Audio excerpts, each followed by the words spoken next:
کہ چل رہا ہے کہ جی نواز شریف صاحب کا جو مشن بلوچستان ہے، جو کہ مشن امپاسبل میں نے کل کہا تھا، وہ کہہ رہے ہیں کہ وہ پاسبلٹیز اس میں بہت زیادہ ہیں. ان کی جو سیاسی ٹوکری ہے اس کے اندر 30 سیاسی انڈے جو ہیں وہ شامل ہو گئے ہیں. اس کے اوپر ذرا اوپنلی ہم بات کرتے ہیں آج. جی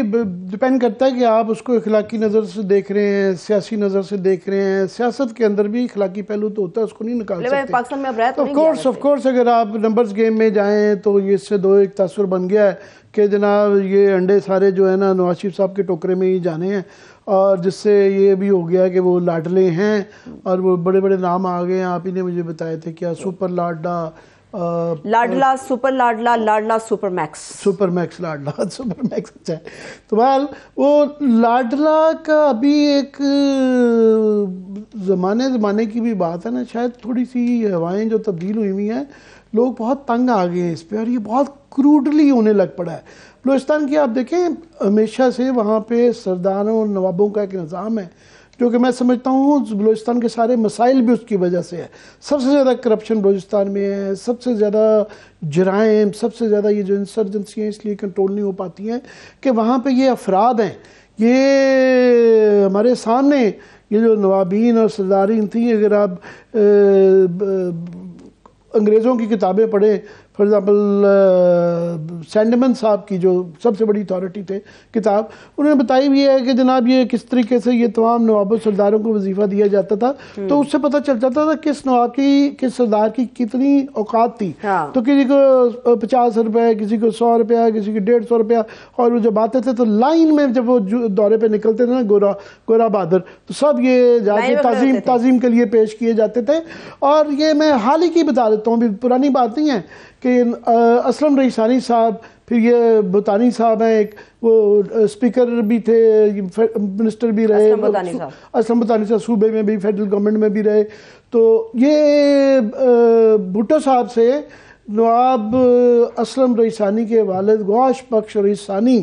یاد رہے کہ اصل سب سے بڑے جو دو نواب مانے جاتے ہیں خان آف قلات کے نیچے، ایک سارا بان، ایک جالا بان، بلوچ علاقوں میں ایک ہائی لینڈز آ جاتے ہیں، ایک لو لینڈز آ جاتے ہیں. تو سارا بان جو ہے، جو کہ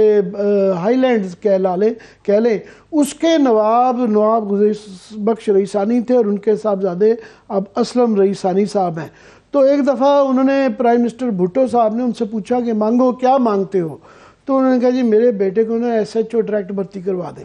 تو یہ اسلم رئیسانی صاحب، یہ اس وقت ان کی ڈیمانڈ یا ان کی سوچ کی، محدود سوچ کی یا لالچ کی انتہا یہ تھی کہ بیٹے کو ایس ایچ او. تو یہ بھوتانی صاحب اور یہ دو لوگ تھے جو کہ ڈائریکٹ جو ہے نا یہ انسپیکٹر بھرتی ہوئے تھے پولیس کے. اور اس کے بعد سے اب ان کی دولت اور ان کی جو ہے گارڈز، محلات، اور جو آپ دیکھتے ہیں، سو یہی تمام باقی نوابین کی اور سرداروں کی کہانیاں ہیں. یہ جو اربوں دولتوں آئی ہیں وہ کہاں سے ہیں؟ وہ بلوچستان کے خزانے سے ہی ہے. سو یہ افراد پہ بیسڈ جو سسٹم ہے، جو کہ وہاں پہ ابھی بھی وہاں کے بلوچستان کا سمجھنا چاہیے کہ ایک بی ایریا ہے. یہ دنیا میں کوئی ایسا نہیں ہے کہ وہ جوڈیشل سسٹم سے باہر ہے. صرف 10 to 15% ہے جو ایریا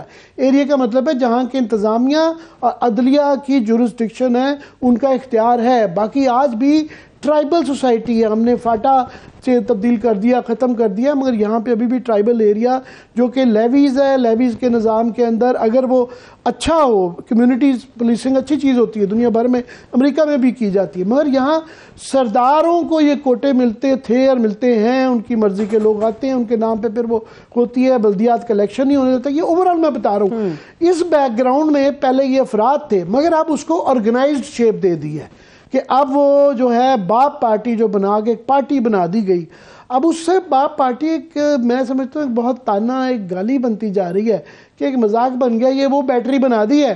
کہ جب گاڑی کا ڈرائیور بدلنا ہو تو اس گاڑی میں فٹ کر دی جاتی ہے، کسی بھی گاڑی میں فٹ ہو جاتی ہے، کسی گاڑی میں فٹ ہو جاتی ہے. تو آپ دیکھیں نا پچھلی گورنمنٹ کے اندر جو ہے فار ایگزامپل صوبے کے اندر جو ہے جام کمال صاحب کو چیف منسٹر بنایا گیا، پھر باپ کی بیٹری کے ذریعے وہ بنائے گئے تھے، پھر باپ کی اندر بیٹری کے اندر پرابلم آئی اور اس کی میل فنکشننگ کی گئی تو قدوس بزنجو صاحب کو بنا دیا گیا. اور یہ وہی بات ہے جس کا مریم صاحبہ نے تانا مارا تھا. جی وہ بالکل، میرا خیال وہ پروڈیوسر صاحب ابھی دکھائی دے، یہاں پہ نہیں. اس سے پہلے بھی ہوا تھا ایکچولی کہ قدوس بزنجو صاحب، ثناء اللہ زہری صاحب چیف منسٹر تھے 18 کے پہلے، تو اس میں جنوری 18 کے اندر غالباً اس وقت نون لیگ کی، کیونکہ یہاں گورنمنٹ تھی اور وہ نون لیگ کے کینڈیڈیٹ تھے ثناء اللہ زہری صاحب، تو ان کو باب کے تھرو ان کو ریموو کیا تھا، اور ان کو بھی شرم نہیں آتی ہے کہ اس میں سے بڑے بڑے معتبر لوگ ہیں، بڑے بڑے اچھے خاندان کے لوگ ہیں، میں یہ نہیں کہتا کہ سارے ہی خراب لوگ ہیں، مگر ایک کوئی جب اخلاقی پہلو بالکل ہی نکال دیں، کروڑ طریقے سے، نیکڈ طریقے سے پاور پالیٹکس آپ کریں کہ جس کے اندر کوئی نظریہ نہیں، کوئی اخلاق نہیں، کوئی سیاست نہیں، کوئی اصول نہیں ہے، تو اس کے بعد پھر یہ شیم ہی کہیں گے نا۔ مریم صاحبہ لوٹو کے بارے میں کہتے تھے کہ ان کی جگہ باتھ روم کے اندر ہوتی ہے۔ 30 الیکٹیبلز میں سے کوئی 2-3 جو ہیں جو کہ ایم این اے کے سیٹیں بنیں گی، کوئی 5-7 لوگ ہیں کہ یہ جو کہ الیکٹ ہو سکتے ہیں اس کے اندر، اور ظاہر ہے وہ ایک نمبرز گیم آئے گا، مگر آپ دیکھیں کہ اوور نائٹ پچھلے الیکشن میں جو یہ راتوں رات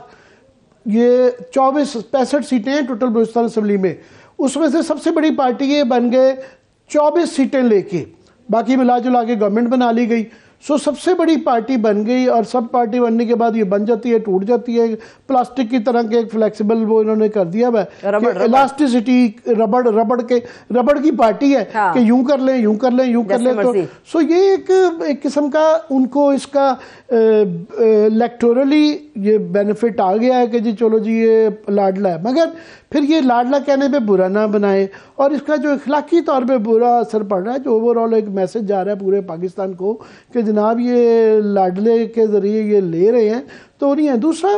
میرا خیال ہے یہ کہیں نہ کہیں ہمیں بھی سوچنا چاہیے، اگر یہی کرنا ہے نظام تو پھر یہ ایک جو الیکشنز کا ڈکوسلا، اور یہ ہر دور میں پاکستان میں 1970 کے علاوہ ہر الیکشن کنٹروورشل رہا ہے، یہاں پہ کوئی پاکستان کی اتنی درخشاں تاریخ نہیں ہے انتخابی سیاست خاص طور پہ، مگر اتنا کروٹلی اتنا نیکڈلی نہیں کرنا چاہیے۔ میں تو کہتا ہوں میانمار میں فار ایگزامپل جو برما ہے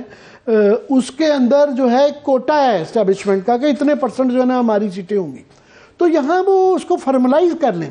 بجائے اس کے کہ اس طریقے سے کروڈلی کر کے یوز کیا جائے، تو ان لوگوں کو بھی جو ہے یہ بیچارے جو پاور میں ہر صورت میں رہنا چاہتے ہیں تو ان کو بھی شرمندہ کروانے کی گو کہ وہ خود شرمندہ نہیں ہوتے ہیں تو